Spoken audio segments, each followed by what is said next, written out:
What if everything you thought you knew about Harry and Meghan's family was a carefully constructed illusion?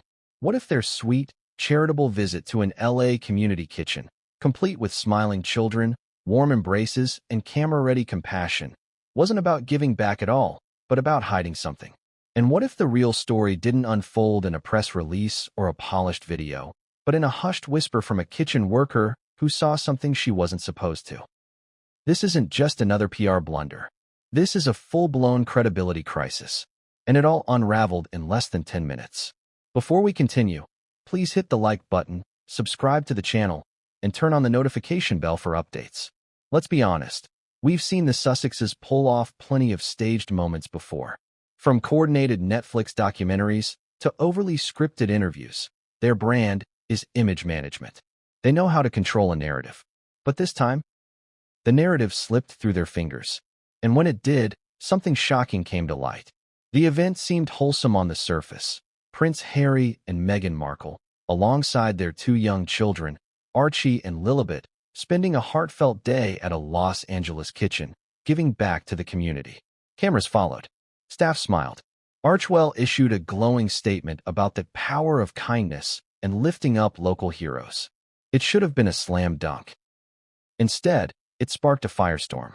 Because the moment wasn't just staged, it was suspicious. Something didn't sit right with the volunteers, the team, even casual observers online. And then, seemingly out of nowhere, a jaw-dropping claim began circulating. That little Lilibet Diana, the same child introduced to the world with floral filters and royal fanfare, may not be who she says she is. In fact, she might not even be a toddler at all, according to multiple sources, including whispers from staff present at the kitchen, PR insiders, and leaked communications. There's growing speculation that the child presented as Lilibet during this visit is actually 7 years old. Let that sink in. 7. That would mean she was born well before her official date, before the Oprah interview, before the Netflix deal, before the fairy tale even began. So now we're left with the question no one wants to ask. Who is she? And maybe more importantly, why lie? Is this a PR stunt gone wrong, or the unraveling of something much darker? Is the real Lilibet being hidden from the public? And if so, what are they hiding? Surrogacy secrets? Custody issues? A completely different origin story? We're not diving into mere gossip. This story matters because it cuts to the heart of media manipulation, family integrity, and the fine line between celebrity and deception. When public figures, especially ones tied to royalty, blur the line between authenticity and fiction, they don't just confuse the press, they mislead the world. And when children are used in that equation, the stakes skyrocket. Now here's where things get even more tangled. In the hours after the visit, eagle-eyed royal watchers began comparing photos.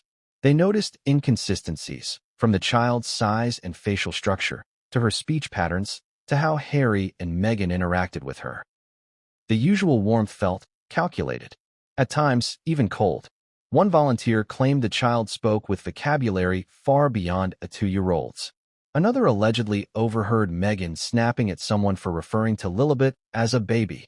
Yet another swore they saw the child correct someone's grammar. Alarming? Maybe. Coincidence? Possibly. But then came the leaks. An anonymous staffer, now dubbed the kitchen whistleblower by Reddit sleuths, claimed that within just 10 minutes of their arrival, something felt very off. The energy changed. Whispers spread. One supervisor reportedly raised questions about the child's age, and when she was allegedly told to just stick to the script, she became suspicious. Soon after, someone, likely an intern, forwarded a chain of Archwell internal emails to a friend, and that friend leaked them online. Those emails will be discussed in detail later, but let's just say this. They don't paint a flattering picture. Suddenly, questions about Meghan's pregnancies re-emerged.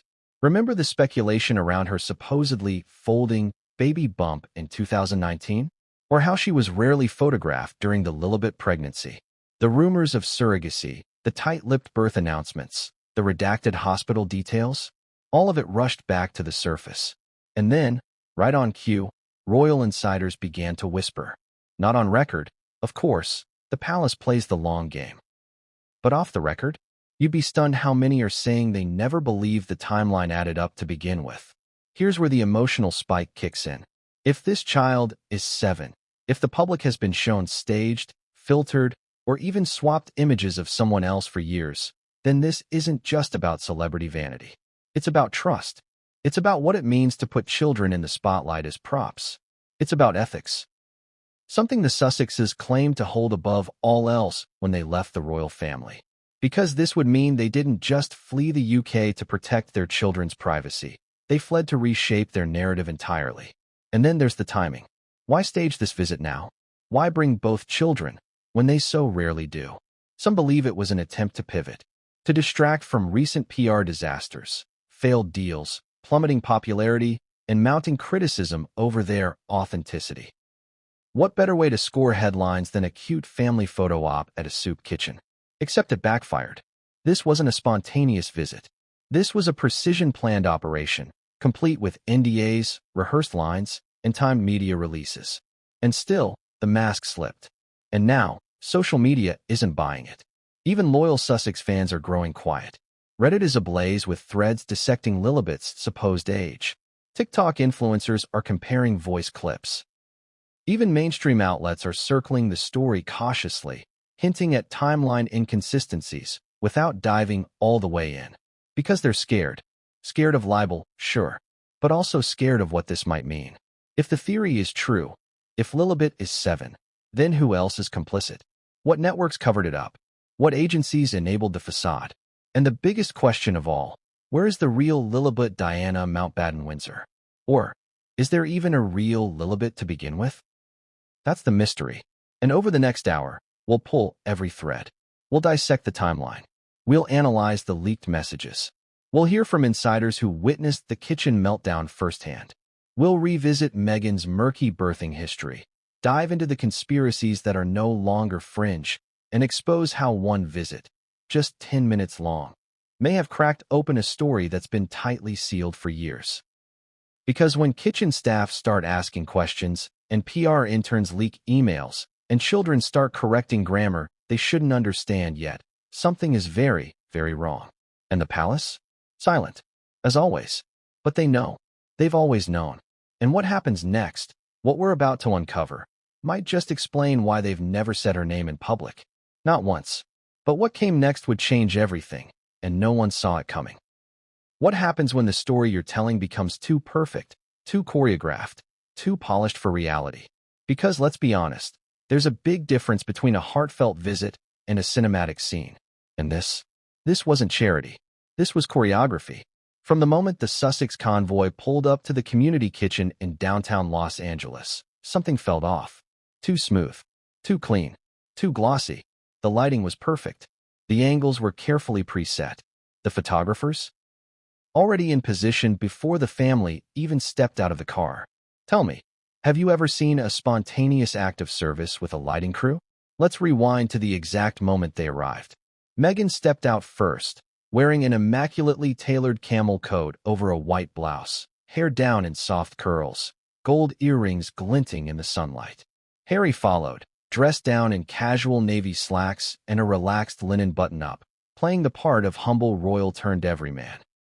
And then came the moment everyone had been waiting for. Archie and Lilibet, walking between their parents, holding hands, all four of them framed perfectly in the glow of a Southern California afternoon. A camera clicked. Another word to life. Within seconds, Archwell had the images.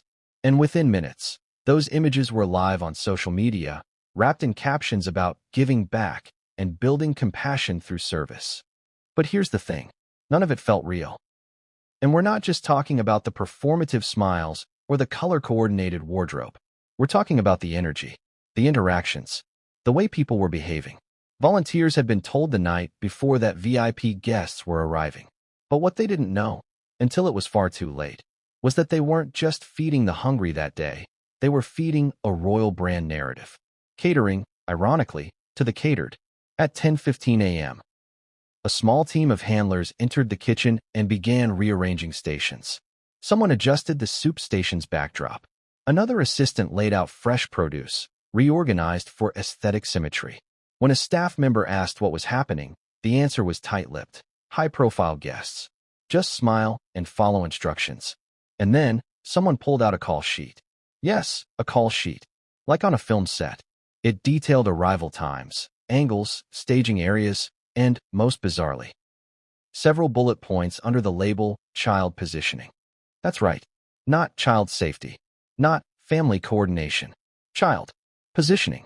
If you're not disturbed by that yet, you should be.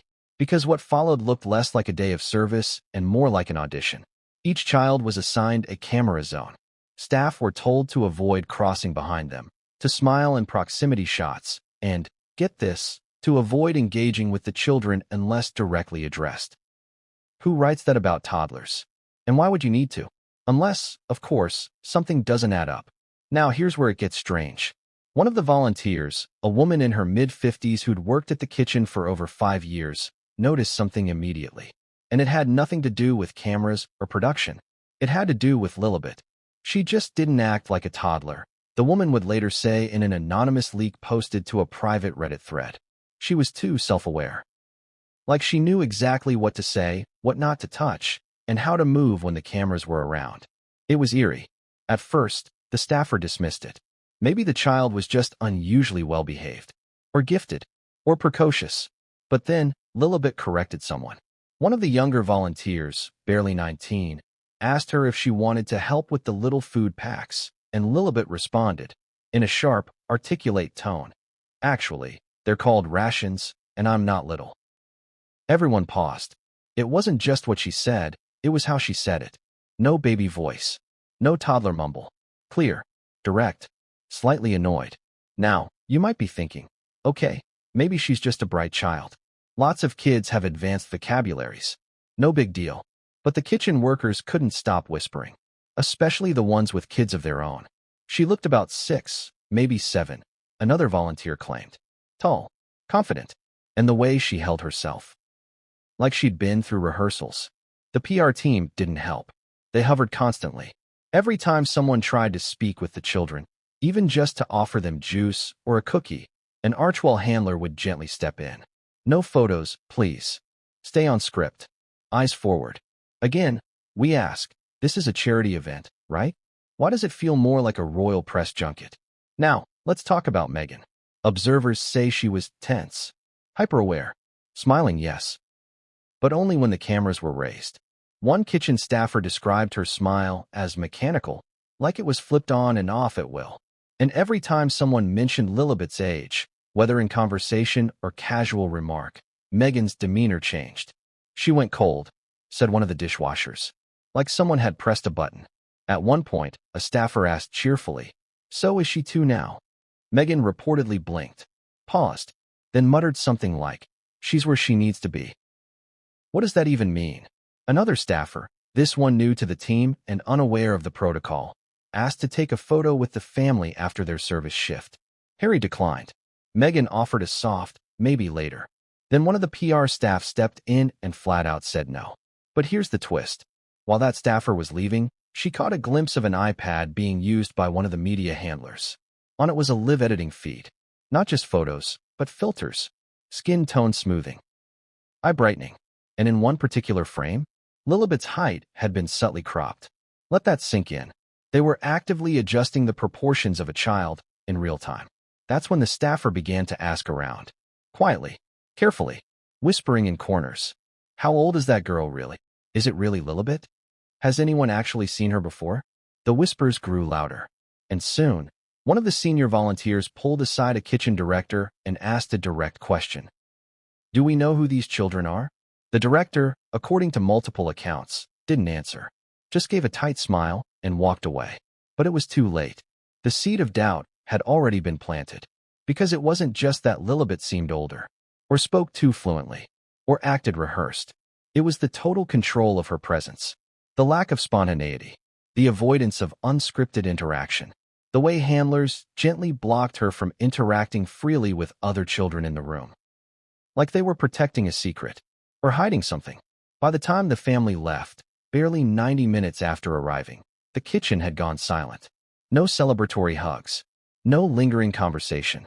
Just a chill that settled over the room. Because whether they wanted to admit it or not, everyone felt it. Something was off, and it had only taken 10 minutes to see it. So, was this a day of service? Or a day of smoke and mirrors? And if the latter, who was it really staged for? The media? The public? Or someone much closer, someone watching from behind palace gates? Because back in Windsor, there's one figure who stayed eerily silent about Lilibet's existence. He's never called her by name. He's never spoken of her in interviews. He's never acknowledged her birthday. That man is King Charles III, and what he's hiding may be more explosive than anyone ever imagined. But what came next would make even the palace go quiet. What if it only took 10 minutes to completely unravel a carefully woven fairy tale? What if, in the span of a coffee break, an entire brand built on transparency, service, and family unity started to crack, right in front of everyday people who were never meant to notice? Because that's exactly what happened inside the LA kitchen. This was supposed to be a soft press moment, a charitable appearance, a tightly managed glimpse into Harry and Meghan's post-royal lifestyle. Humble, giving, grounded. But what happened in those first 10 minutes set off a ripple effect of whispers, warnings, and, eventually, a whistleblower. And it started with a look. Not a shout, not a slip, just a single sideways glance from one of the kitchen staff, directed at another, just after hearing Lilibet speak. It was quick, almost imperceptible, but something in that moment said, "Did you hear that? That didn't sound like a 2-year-old." From there, it spread like wildfire. Because in a room full of volunteers, many of them parents, aunts, uncles, teachers, caregivers, you can't just walk in with a 7-year-old dressed like a toddler and expect nobody to blink. Not when she's using full sentences. Not when she carries herself like she's already been media trained. Not when she looks at adults not with childlike curiosity, but with cautious awareness. As if she knows exactly where the cameras are. One kitchen worker, who asked to remain anonymous, later told an indie journalist this: "I've been around kids my whole life. That girl? She wasn't 2. She wasn't even 4. I'd say 6, maybe 7. She didn't fidget, didn't ask questions, just stood still when the cameras rolled, then walked with purpose when they stopped. Like she knew it was all pretend." That observation was repeated again and again. In kitchen staff chats, in quiet parking lot conversations, in hurried text messages after the event. The question was no longer, "Did you notice?" It was, "Who is she?" The situation escalated quickly. By the 10-minute mark, the kitchen's volunteer coordinator, a woman known for her calm demeanor, looked visibly tense. She whispered something to a fellow staffer. That staffer turned to his supervisor. Within minutes, Meghan's personal PR handler was intercepting conversations. And then, someone made a mistake. A member of the Archwell media team, perhaps assuming everyone in the room was under NDA, left an open iPad on a prep counter. On the screen, a list of media talking points. One curious line stood out. "Avoid direct references to children's ages unless pre-approved." Wait, what? Who pre-approves a toddler's age? From that moment, doubt transformed into suspicion. Because here's what we now know. Multiple volunteers questioned Lilibet's age within the first 10 minutes of her arrival. One intern, working as a photography assistant, allegedly asked a handler, "Is that really Lily?" and was told, "Focus on framing, not questions." A coordinator reportedly overheard Meghan snapping at someone behind the scenes for asking, "Can Lily sit down with the toddlers?" A chef, while plating rice bowls, claimed to overhear someone from the Sussex team say, "It's fine, she can pass. We'll be out of here in under 2 hours." Pass. Pass for what? Or for who? The environment had shifted. By minute 11, what should have been a feel-good afternoon of service had become a silent exercise in damage control. Let's pause for a second. Ask yourself, if this had been any other celebrity couple, if Beyoncé or the Clooneys or even the Obamas had brought a child to a charity event, would the discussion afterward be about the child's age?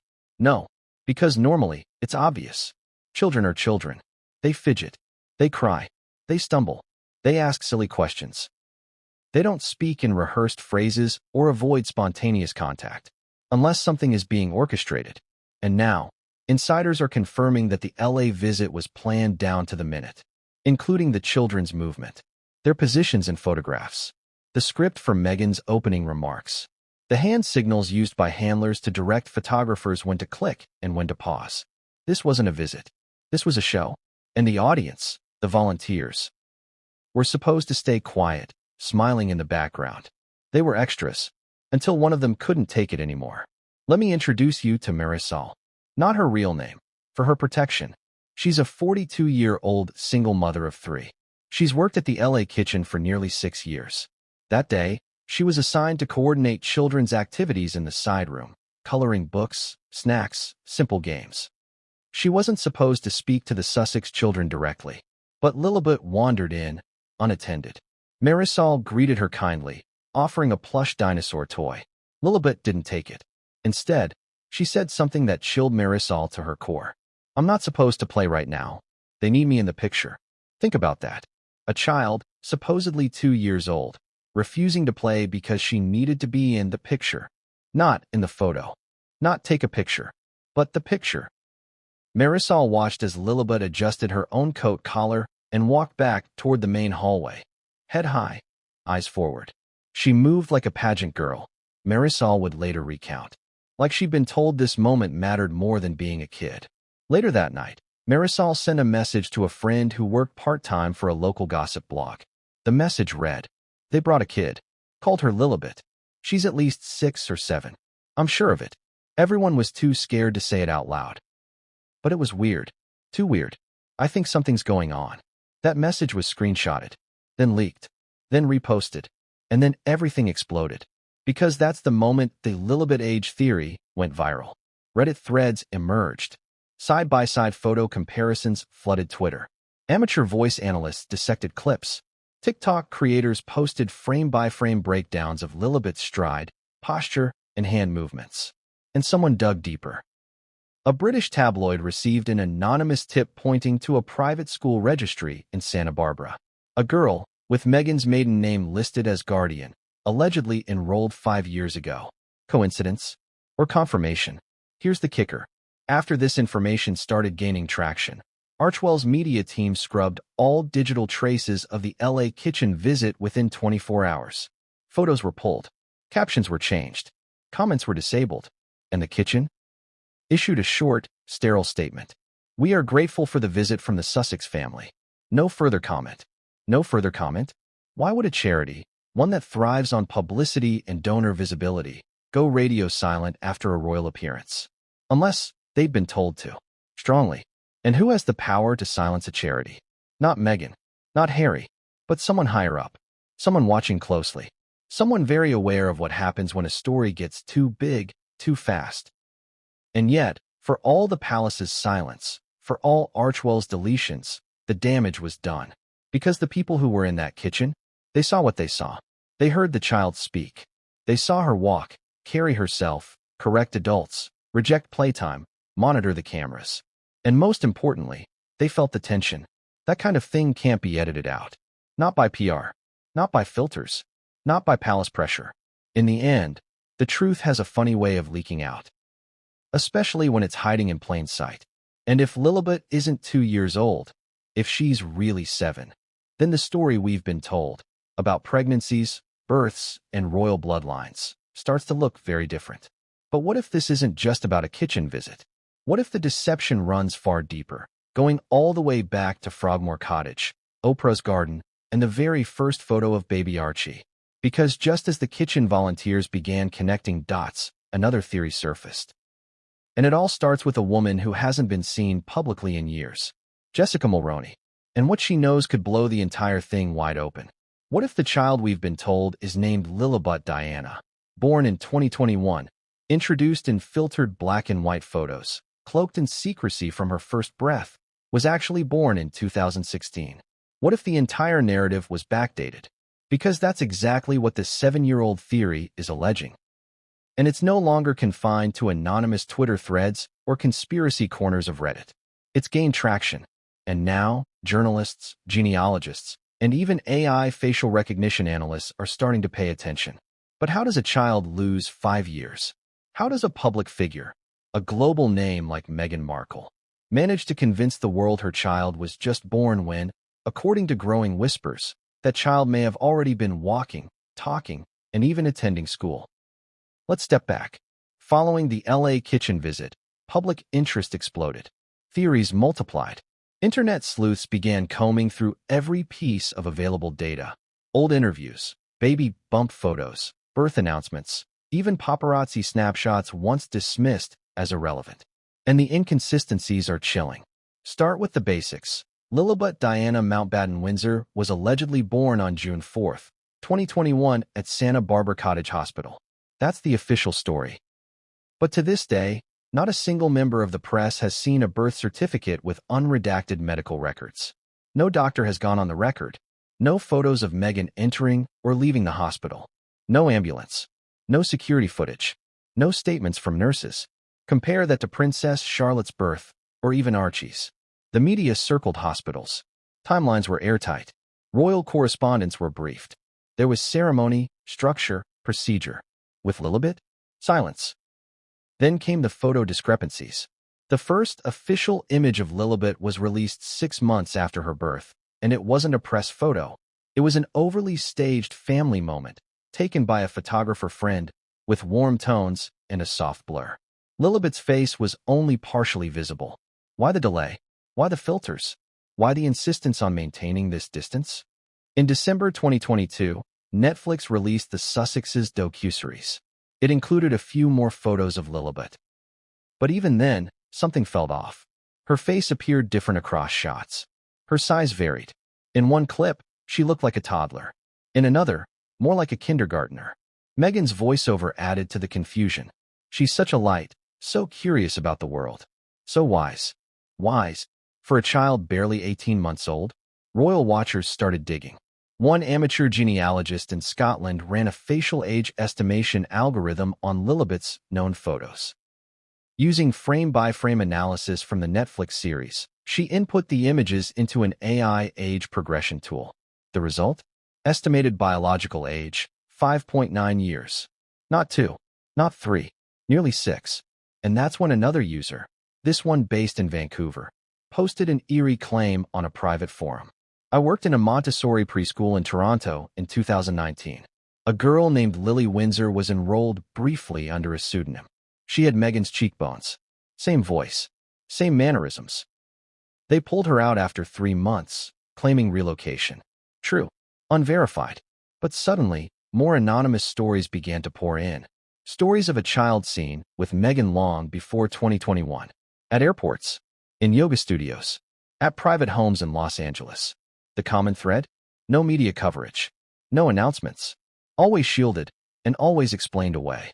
But perhaps the most damning clue came from the UK.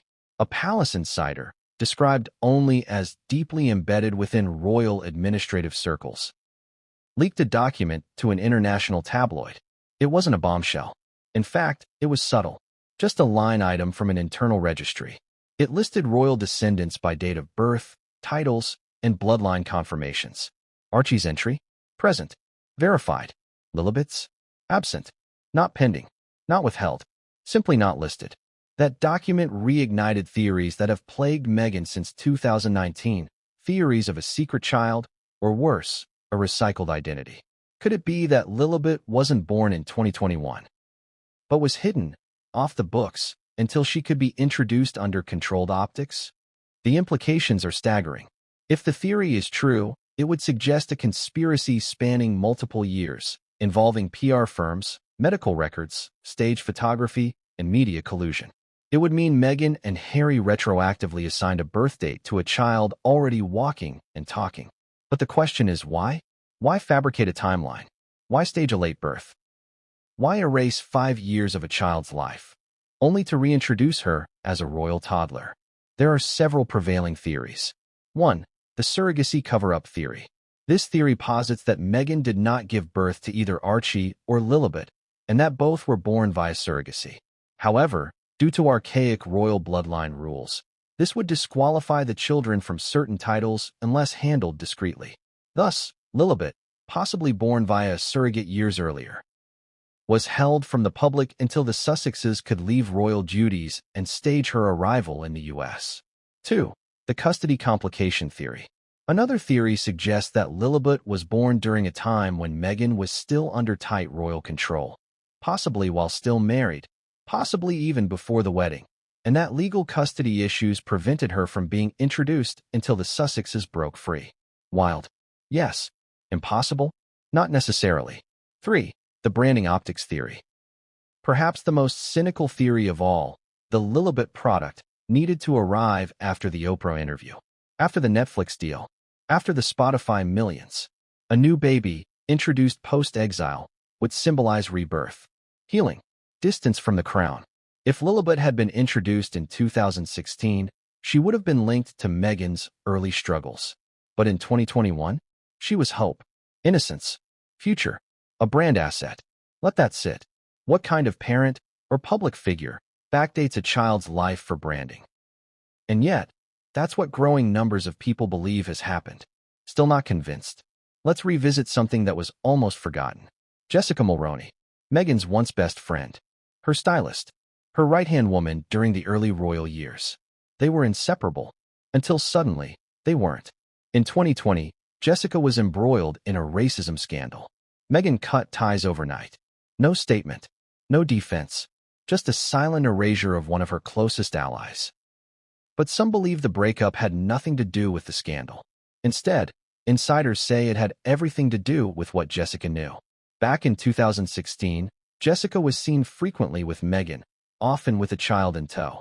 A child who wasn't one of Jessica's own. A child whose appearance bore a striking resemblance to, you guessed it, Lilibet. Photos from those outings have now been pulled from multiple digital archives. Why? Because too many people were making the connection. Here's a quote from a former photographer who once worked with the Mulroneys. There were always questions about whose child that was. Sometimes we were told it was a cousin.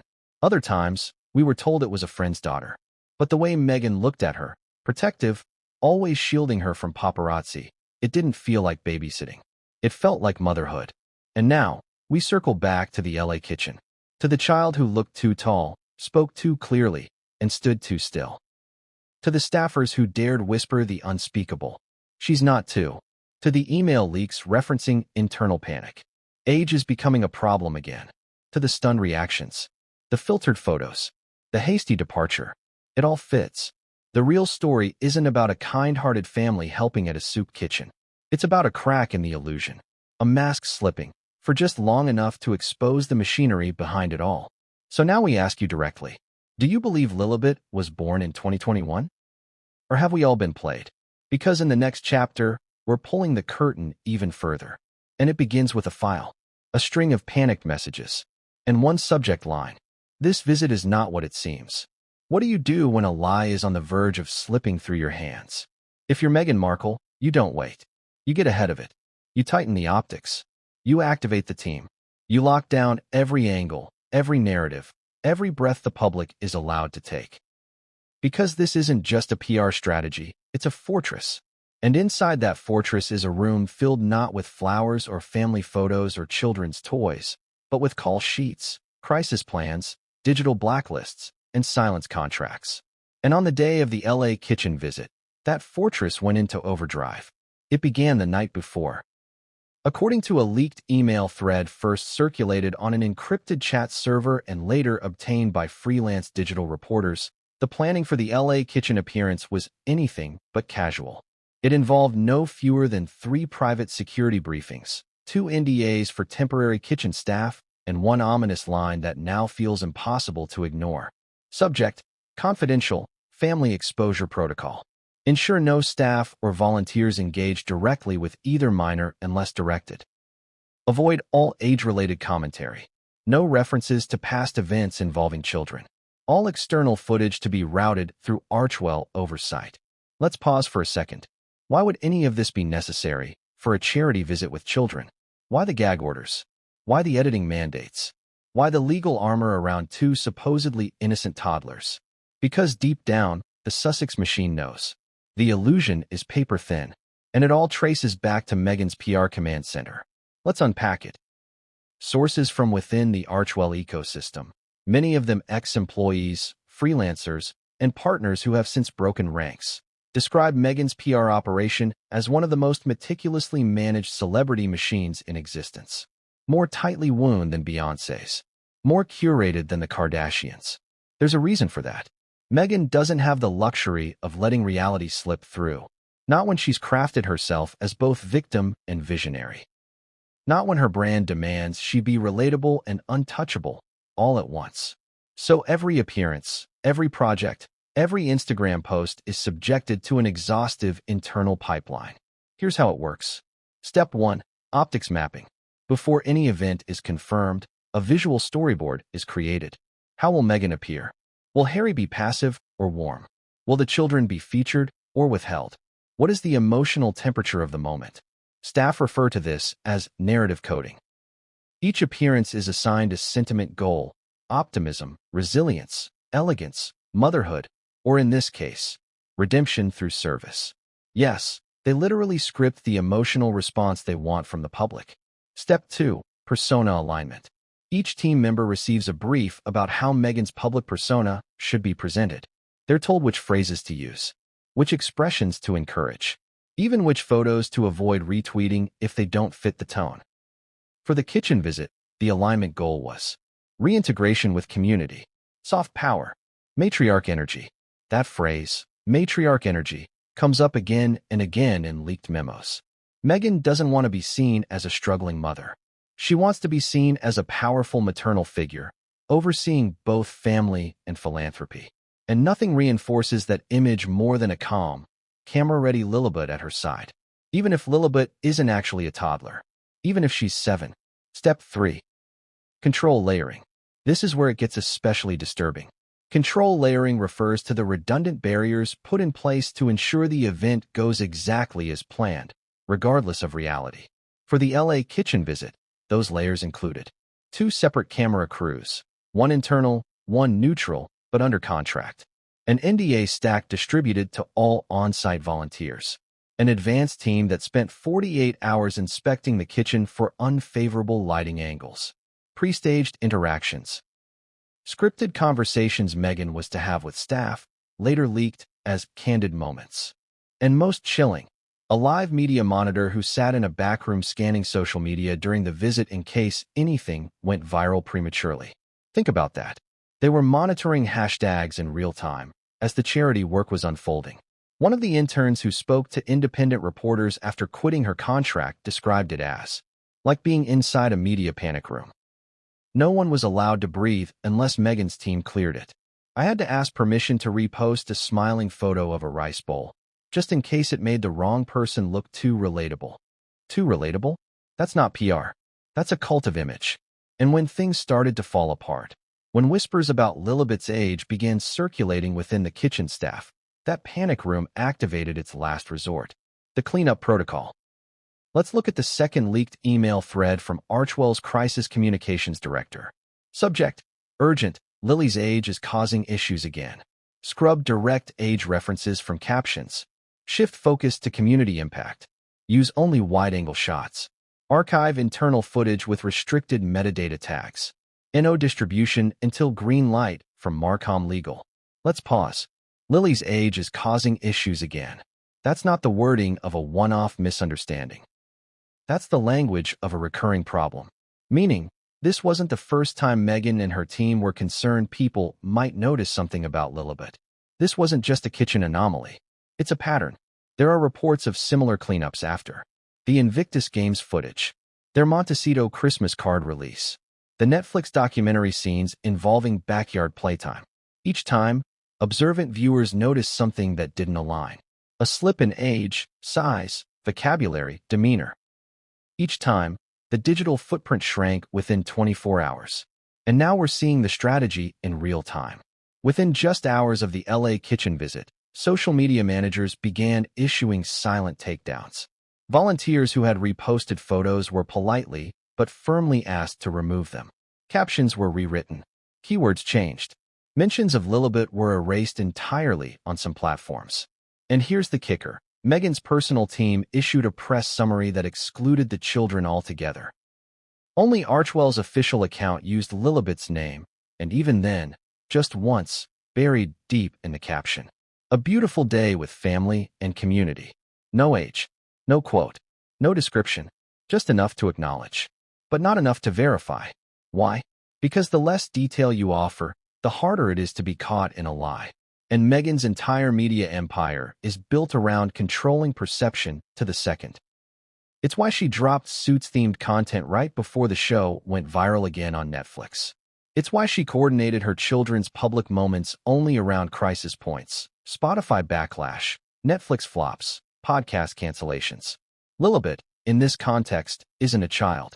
She's a tool, a symbol, a placeholder in a myth that's becoming harder and harder to sell. So when that myth cracked, when one staffer in a soup kitchen noticed that Lilibet wasn't acting like a toddler, the entire machine had to shift into crisis mode. And fast. But here's the twist. No matter how fast a machine runs, it only takes one leak to flood the whole system. And that's exactly what happened next. Because someone from within the PR fortress had had enough. And in turn, young, disillusioned, with access. And when she forwarded a single chain of emails to a friend, she unknowingly dropped the match that would burn through the Sussex PR firewall. The subject line? This visit is not what it seems. Every empire falls the same way, not with a bang, but with a whisper. And sometimes, all it takes is one person. One quiet act of defiance. One email forwarded to the wrong person, or, depending on your view, exactly the right one. Because that's what happened inside Archwell's sleek Santa Barbara office the night after the LA kitchen visit. And that's how everything started to unravel. It was just past midnight when the email appeared in a private inbox belonging to an LA-based entertainment assistant, a trusted friend of the sender. The subject line? This visit is not what it seems. No introduction, no warning, just that one sentence, followed by an attached chain of internal emails, raw, unedited, and bearing the unmistakable digital signature of Archwell's media infrastructure. The sender? An intern we'll call C. She had been working on the LA Kitchen Coordination Team, part of Archwell's rotational media fellow program. A recent graduate in communications. Bright, observant, and, up until that day, a true believer in the Sussex brand. But what she saw behind the scenes shook her. In her own words, as later published anonymously on a whistleblower blog, it stopped feeling like storytelling. It started feeling like erasure. We were asked not to lie, but to delete anything that felt real. I watched grown adults scrub the truth from a child's identity in real time. Let's unpack what she sent. The email chain begins about 72 hours before the LA visit. It's a coordination thread titled, Kitchen Shoot, Family Service Narrative V3. In it, PR team members bounce around staging ideas, camera setups, and proposed messaging for the press release. Fairly typical, until you scroll down to a comment from a staffer marked as RR. Reminder, we're still working within the 2YO framework for Lily. Team must ensure this is consistent across all materials. Any discrepancies, size, dialogue, etc., must be edited out in post. Wait, still working within? Discrepancies must be edited out? That's not storytelling. That's containment. It implies, flat out, that the narrative of Lilibet being 2 years old was a conscious framework, not a fact. A script, actively monitored, maintained, and retrofitted around reality. In another reply, a media manager, initials T.L., raises a concern. Photos from the last prep shoot suggest Lily appears taller than expected. Possible to frame from waist up only when next to toddlers. Waist up only. Strategic cropping. Optical illusion. This is how fragile the lie had become. So fragile, they had to manage camera angles like stage illusions, just to keep the audience from seeing what was right in front of them. But it gets worse. Later in the chain, about 8 hours before the visit, one team member appears to panic. The email is curt, rushed, flagged high priority. Subject, urgent, age optics. We've got a problem. One of the volunteers has a child in the same age group Lily is supposed to be in. Side-by-sides might not hold up. Advise repositioning or limited exposure. Let that sink in. They weren't trying to protect a child's privacy. They were trying to avoid being caught in a visual contradiction. An unfiltered side-by-side photo of a real 2-year-old next to Lilibet could expose everything. So what did they do? They moved Lilibet. That's why, as multiple volunteers noted, she was never seated with the other toddlers. She wasn't asked to color, wasn't invited into playtime, wasn't shown in any wide group shots with children her own age. Instead, she hovered close to Meghan, stayed near staffers who had been briefed, avoided unfiltered interaction. And here's where it all breaks open. In the final email of the thread, the one C forwarded with her message. A senior team lead writes, If volunteers ask about age, smile, and redirect. Reminder, this visit is a sentiment driver, not a fact drop. A sentiment driver, not a fact drop. Let that phrase haunt you for a moment, because it confirms what many have suspected all along, that Meghan and Harry's entire operation isn't about truth. It's about feelings, emotional manipulation, carefully cultivated moments designed not to inform, but to persuade. And Lilibet? She's not a person in this equation. She's a data point, a tool to evoke empathy, a symbol to be deployed when public perception dips too far below the red line. The moment that email hit the inbox of the entertainment assistant, the assistant reportedly gasped aloud. "I knew I had to get it out," she would later tell an anonymous source. "I couldn't sit on that. I couldn't let people keep believing the image was real when the team behind it knew it wasn't."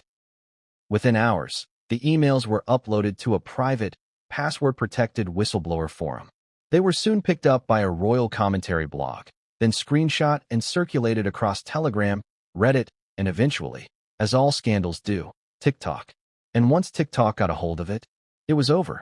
Influencers with millions of followers began reading the emails aloud on camera. Side-by-side videos comparing Lilibet to verified 2-year-olds were everywhere. Audio analysis, walking comparisons, theories, timelines, even facial AI overlays. But more powerful than the speculation was the realization. This wasn't a theory anymore. It was coordinated messaging, proof of manipulation, receipts. And how did Meghan's team respond? Exactly as you'd expect. Archewell issued a vague, defensive statement. The Duke and Duchess of Sussex remain committed to service, community, and uplifting stories of compassion. We will not respond to baseless speculation meant to distract from meaningful work. Classic deflection. No denial. No clarification. Just a blanket statement of intent that conveniently ignores the very real, very specific leak that had just detonated online. And yet, insiders say the panic behind closed doors was real and immediate. A lockdown was enforced within Archewell. Staff accounts were reviewed. Devices were confiscated for internal audits. The intern disappeared, not fired, just removed. Quietly. No statement. No social media traces. A ghost. One staff member, speaking under anonymity, claimed Meghan was shaking during an emergency video call. She just kept saying, they weren't supposed to notice. They weren't supposed to notice. But they did. Because real people, with real eyes, real instincts, and real memories, always notice when something doesn't make sense. And when a smiling child looks too poised, too prepared, too distant from the very age she's meant to represent, the brain kicks in. The lie no longer lands. Here's the part Meghan and Harry underestimated. People may buy a narrative once, twice maybe, but if you keep pulling the same trick, the disappearing baby, the over-filtered toddler, the never-seen surrogate, the vanishing birth records, eventually the audience doesn't clap anymore. They squint, they whisper, and then they whistleblow. Because you can manipulate the press. You can manage your fans. But you can't always control the intern. And now, the entire world knows. Even Meghan's own team doesn't believe Lilibet is 2. Which begs the next question. If the child is 7, if her life has been edited, rebranded, and staged to suit a public timeline, then who raised her during those missing years? And why hasn't anyone from the royal family ever said her name out loud? Next up, we revisit the woman who vanished from Meghan's inner circle without a trace. The one person who may have known Lilibet before she was Lilibet. Jessica Mulroney. And what she's hiding could destroy the entire Sussex fairy tale. Every fairy tale has a missing chapter, a page torn out, a name redacted, a face blurred just enough to make you wonder, what was she doing there, and why did she disappear? In Meghan Markle's story, that missing name is Jessica Mulroney. Once her ride or die, her stylist, her inner circle, her right-hand woman, the godmother-like figure who stood by Meghan through fame, scrutiny, and the most volatile years of her royal rise. And then, nothing. Vanished. No farewell post. No thank you caption. No public fallout. Just silence. But now, in light of the Lilibet age scandal, that silence is deafening. Because if there's one person who might have known Meghan's timeline better than anyone, one person who may have seen Lilibet before the world knew her name, it's Jessica. And what she may be hiding. could collapse the Sussex mythology once and for all. Let's rewind. Before there was a Duchess, there was a rising star on the Toronto social scene. Meghan, still starring in Suits, wasn't yet a household name. She was American, ambitious, and navigating a tricky blend of fame and isolation. And Jessica? Jessica was her anchor. As a celebrity stylist married to Ben Mulroney, son of a former Canadian Prime Minister, Jessica had clout. Doors opened for her. She introduced Meghan to the upper crust of Toronto society, designers, influencers, power couples. But their bond wasn't just professional. It was intimate. Jessica was present for Meghan's first Suits-era breakdowns. She allegedly helped orchestrate Meghan's fashion evolution. She attended early charity events as Meghan's quiet fixer. And crucially, according to multiple sources, Jessica was the first person Meghan confided in when her relationship with Prince Harry began. But that's not all she knew. In late 2016, a full year before Meghan and Harry's engagement, Jessica was seen multiple times with Meghan and a young girl. This girl, according to paparazzi photos now scrubbed from public databases, appeared to be between 1 and 2 years old. This was well before Archie, before Frogmore, before Oprah. At the time, tabloids dismissed the child as a family friend's daughter or one of Jessica's nieces. But now, with the mounting evidence that Lilibet may be much older than her assigned age, these old photos take on an entirely different tone. What if that child was Lilibet? Let's review what we know. Photos exist, now suppressed, of Meghan, Jessica, and a toddler girl in Toronto in 2016.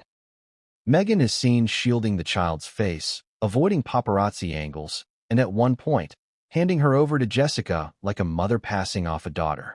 According to a Toronto-based photographer, when asked who the child was, Jessica's team gave inconsistent answers, once calling her a playdate friend, another time saying a godchild. Meghan never addressed the child's identity. Why? Because if the child was Lilibet, or a child who would later be presented as Lilibet, then Meghan had a child years before the public was told. That alone would have been tabloid gold. But the implications go far deeper. Theory: the cover-up began in Toronto. Multiple insiders, stylists, assistants, even an ex-PR intern, claim Meghan spoke about motherhood long before Archie's birth. Not in hypothetical terms, not as a dream, but in the present tense. She'd say things like, "It's hard finding quiet places for her to nap," or "We don't let her have screen time." But it was never clear who her was, one stylist recounted.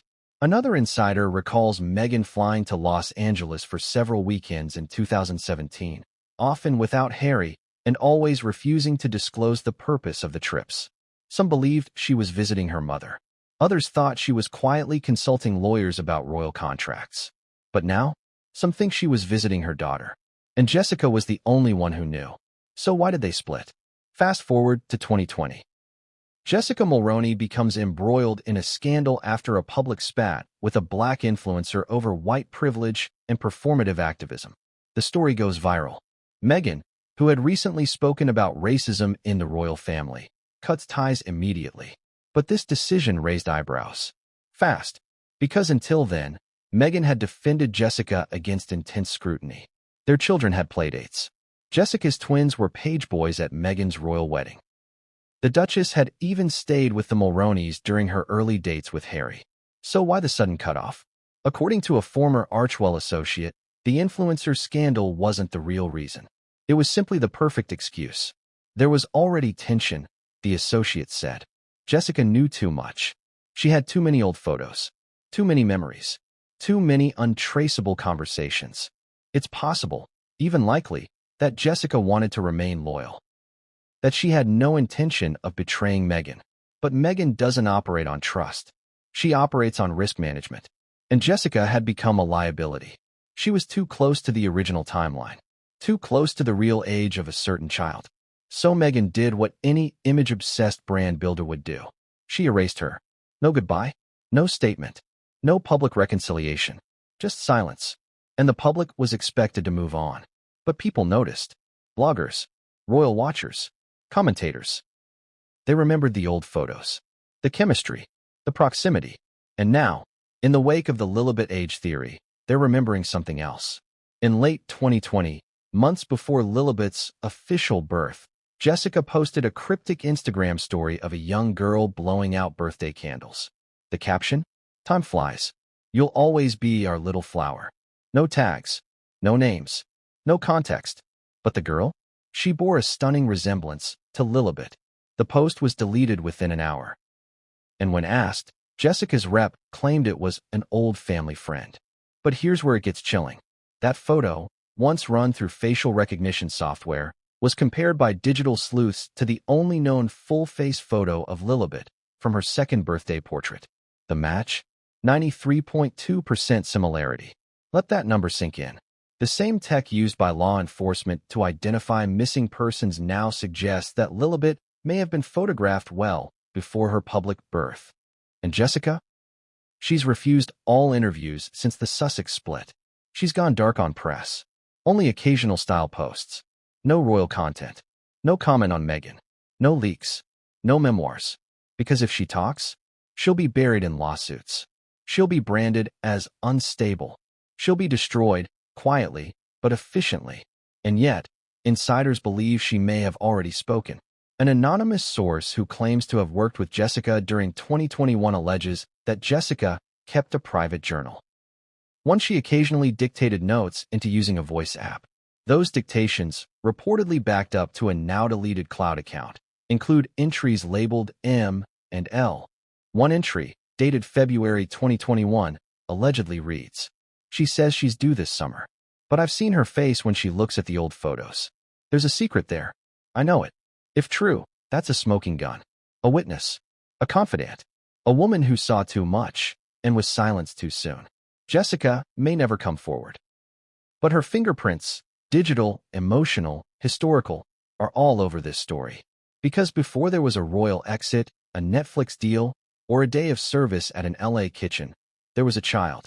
A child who laughed, walked, and played before the world ever saw her face. A child whose existence may have been edited, backdated, and weaponized to serve a narrative. And Jessica? She was there. From the beginning. And maybe she still is. But what came next would take things even further. Because as speculation grew louder, one brave soul inside the LA kitchen decided to speak out directly, and her story would confirm everyone's worst fears. Every lie eventually finds its witness, not the journalists or the bloggers, not the executives or the image consultants, but the regular people, the ones who see the truth not because they're looking for it, but because it's standing right in front of them. And this time, it was standing in an apron, holding a tray of rice bowls. Her name won't be found in the press releases. She wasn't photographed, interviewed, or name-checked. But she was there, from the first step of Meghan and Harry's entrance into the LA kitchen to the final moment they slipped out the side door, leaving behind confusion, tension, and questions.